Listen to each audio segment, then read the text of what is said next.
Welcome back to A Moment in History. I'm Seth Udinsky. In this moment in history, let's travel back to the early 1st century AD and the reign of the mighty Roman Emperor Caesar Augustus.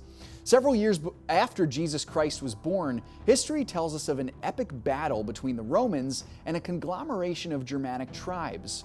Romans and Northern European tribes would be at each other's throats for the next 500 years, and almost every time the Romans, with their superior manpower and technology, would crush the Germans. But not this time. In 9 AD, the Germanic tribes would stop Roman expansion into Northern Europe in what historians call one of the most devastating defeats in Roman history, the Battle of Teutoburg Forest. Now, we have to understand, at this time, the Romans thought they were invincible, and they had good reason to.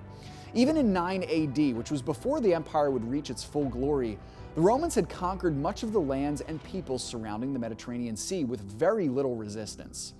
Augustus turned his attention to the far north, in modern-day France and Germany, where savage Teutonic tribesmen ruled. In the summer of 9 AD, a Germanic lord named Arminius arrived on the scene.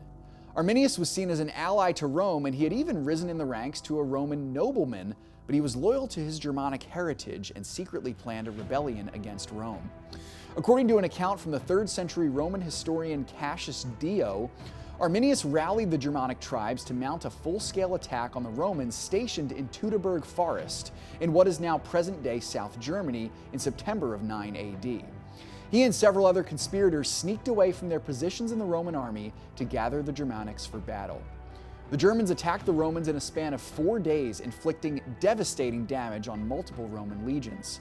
The Romans lost roughly 20,000 men at Teutoburg in what many historians consider as the worst military defeat of the Roman Empire before the empire's fall. The lands in Northern Europe would prove to be difficult to conquer for the emperors of Rome, and finally, in the 5th century AD, tribesmen from the north would take down the mighty empire. Thanks so much for joining me once again for A Moment in History.